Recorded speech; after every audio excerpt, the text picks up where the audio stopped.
NFPA 1700 just got its second edition ever, and buried in it is a change to a word you have used on every fire you have ever worked. If your department still teaches that putting water on a fire from the outside makes you defensive, that is not what this document says anymore. Here is what changed. Quick orientation, because 1700 is younger than most documents on your shelf. It is the one that takes fire dynamics research, the burn room work out of UL, and the Fire Safety Research Institute, and turns it into strategy and tactics for the fireground. The first edition landed in 2021. It was the first NFPA document to make that connection directly. This is only the second edition. One thing to be precise about: 1700 is a guide, not a standard. That means the language is advisory. It recommends, it does not mandate. But do not file it under optional reading. It is where the science becomes tactics, and it is the document departments pull from when they rewrite their standard operating guidelines. When the research moves, this is where it shows up first. Start with the headline. The 2026 edition adds an entire new chapter, Chapter 13, on tactical considerations for search and rescue. Here's the part worth understanding. Search was not accidentally left out of the first edition. It was deliberately left out, because the research was not finished. The committee would not write evidence-based guidance without the evidence. Those search and rescue studies are now complete, so search is in. The definition of primary search got sharpened. It now focuses on the areas where a victim is most likely to be both viable and present. Read that again. Viable and present. Two conditions, not one. Somewhere a victim could survive, and somewhere a victim would actually be. That is a narrower and more honest target than searching everything in sequence. And it names 4 factors that decide occupant survivability. Proximity to the fire. Elevation. What floor they are on relative to it. How long they have been exposed. And compartmentation. What doors and walls are between them and the fire. Why this matters more than it sounds.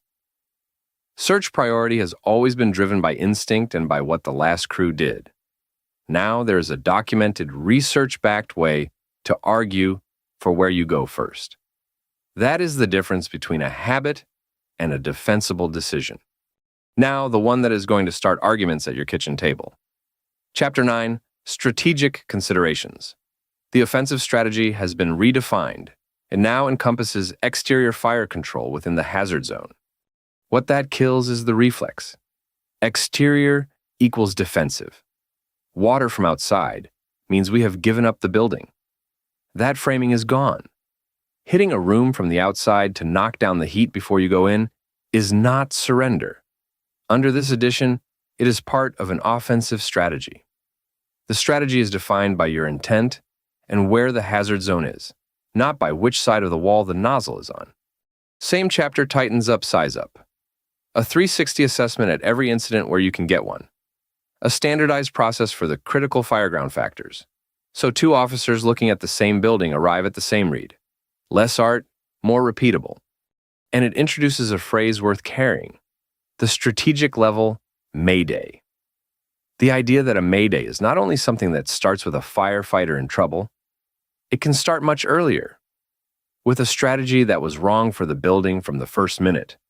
Getting the strategy right is Mayday prevention. Chapter 10, Fire Control and Extinguishment, got the heaviest rewrite in the book. The water application sections were overhauled against current research. Exterior fire control got expanded with specific tools. The bent tip nozzle, opposing tip nozzles, the rotary distributor.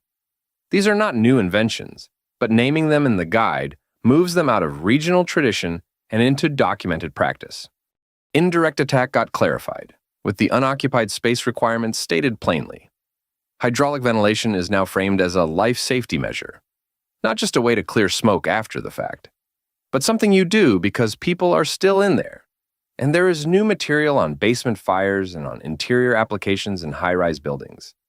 Chapter 12, the fire-specific tactical considerations, got reorganized into 4 buckets: residential, commercial, special structures, and battery technologies. That 4th bucket did not exist as its own category before.